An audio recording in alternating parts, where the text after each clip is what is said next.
বাংলাদেশ এতদিন তাদের শক্তি সংগ্রহ করে রাখছিল যাতে ভারত সহ বিভিন্ন দেশকে ভয়ে ভয়ে রাখতে পারে, কিন্তু ভারত এবার নিজেদের আসল খেলা দেখালো, কারণ তারা নিজেদের তুরুপের তাস বাঁচিয়ে রেখেছিল।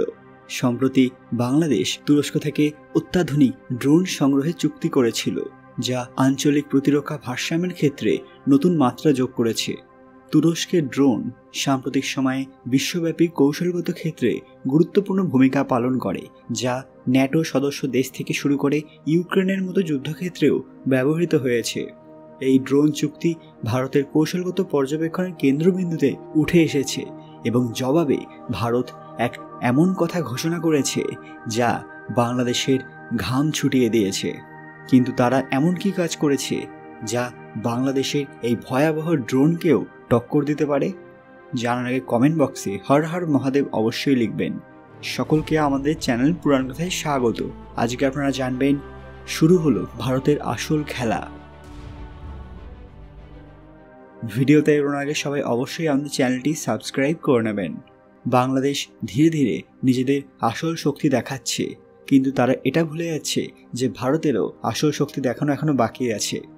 বাংলাদেশ যে ড্রোন অর্থাৎ তুরস্কের ভয়াবহ শক্তি সবার সামনে তুলে ধরেছিল, তার সাথে টক্কর নিতে এবার ভারত রাস্তায় নামিয়েছে ইসরায়েলের অত্যাধুনিক হেরন ড্রোন।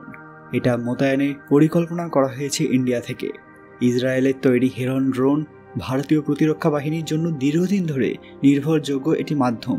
এটি মূলত নজরদারি, গোয়েন্দা তথ্য সংগ্রহ এবং সীমান্তের টার্গেট নির্ধারণের জন্য ব্যবহৃত হয়। হেরন ড্রোন অনেক উচ্চতায় দীর্ঘ সময় উড়তে সক্ষম। এটি 30 ঘন্টা পর্যন্ত অপারেশনাল থাকতে পারে এবং 30,000 ফুট উচ্চতায় কাজ করতে পারে। হেরনের multimode radar, electro optical system এবং থার্মাল ইমেজিং প্রযুক্তির সীমান্তে নজরদারির জন্য আদর্শ। হেরনের সশস্ত্র সংস্করণেও কাজ চলছে, যা ভবিষ্যতে টার্গেট ধ্বংসের জন্য অত্যন্ত কার্যকর হতে পারে। ভারত হঠাৎ এই সিদ্ধান্ত কেন নিল? আমরা সবাই জানি যে ভারত এবং বাংলাদেশের কূটনৈতিক সম্পর্ক অত্যন্ত মজবুত, তবে তুরস্কের ড্রোন বাংলাদেশের প্রতিরক্ষা ক্ষমতাকে বাড়িয়ে তুলবে, যা ভারতকে নতুন করে সীমান্তে নজরদারি ব্যবস্থায় জোরদার করতে বাধ্য করেছিল। তুরস্ক সাম্প্রতিক সময়ে দক্ষিণ এশিয়ায় তাদের সামরিক রপ্তানি বাড়ানোর চেষ্টা করছে। এটি ভারতের ভূ রাজনৈতিক কৌশলের জন্য নতুন চ্যালেঞ্জ তৈরি করেছিল। বাংলাদেশ সংলগ্ন উত্তর পূর্ব ভারতের রাজ্যগুলোতে সীমান্তবর্তী এলাকায় আরাকান আর্মি এবং অন্যান্য বিদ্রোহী গোষ্ঠীর কার্যক্রম ক্রমশ বেড়ে চলেছিল। হেরন ড্রোন এই অঞ্চলে গোয়েন্দা নজরদারি এবং নিরাপত্তা বাড়াতে গুরুত্বপূর্ণ ভূমিকা পালন করবে।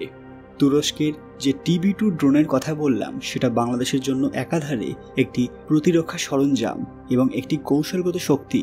এগুলি গোয়েন্দা নজরদারি, অস্ত্র লঞ্চ এবং সুনির্দিষ্ট টার্গেট ধ্বংসে কার্যকর। বাংলাদেশ এই ড্রোন ব্যবহার করে সীমান্তের সুরক্ষা ব্যবস্থা আরও উন্নত করতে পারবে, যা ভারতের জন্য নতুন একটি চ্যালেঞ্জ। ফলে ভারতকে একটা না একটা কিছু তো করতেই হতো না। বাংলাদেশের সঙ্গে সম্পর্ক নষ্ট না করেই ভারতকে তাদের প্রতিরক্ষা শক্তি বজায় রাখতে হবে। তাই হেরন ড্রোন মোতায়েন করার সময় ভারত কূটনৈতিকভাবে বাংলাদেশকে আশ্বস্ত করবে যে এটি শুধুমাত্র প্রতিরক্ষামূলক ব্যবহারের জন্য। বাংলাদেশে তুরস্ক থেকে ড্রোন সংগ্রহ এবং ভারতে ইসরায়েলি হেরন ড্রোন মোতায়েন আঞ্চলিক প্রতিরক্ষার নতুন সমীকরণ তৈরি করেছে। ভারতকে একদিকে কৌশলগতভাবে সতর্ক থাকতে হবে এবং অন্যদিকে বাংলাদেশ এবং দক্ষিণ এশিয়ার ভূ রাজনৈতিক ভারসাম্য বজায় রাখতে হবে। ইসরায়েলের হেরন ড্রোন মোতায়েন শুধু সীমান্তে নিরাপত্তা জোরদার করবে না, বরং এটি ভারতীয় প্রতিরক্ষা ব্যবস্থার উন্নয়ন এবং আঞ্চলিক স্থিতিশীলতার ক্ষেত্রে এটি গুরুত্বপূর্ণ পদক্ষেপ হিসেবে প্রমাণিত হবে। অর্থাৎ বোঝাই যাচ্ছে যে বাংলাদেশ তাদের যত শক্তি প্রয়োগ করুক না কেন, ভারত ঠিক কোনো না কোনো জবাব দেওয়ার জন্য সবসময় প্রস্তুত। তো কেমন হলো আজকের ভিডিওটি? ভালো লাগলে অবশ্যই লাইক করবেন এবং কমেন্ট বক্সে জানাবেন যে ভারত কি এই কাজটা ঠিক করেছে। তারা কি বাংলাদেশের বিপক্ষে এত শক্তিশালী একটি ড্রোন ব্যবস্থাকে এনে সঠিক কাজ করেছে?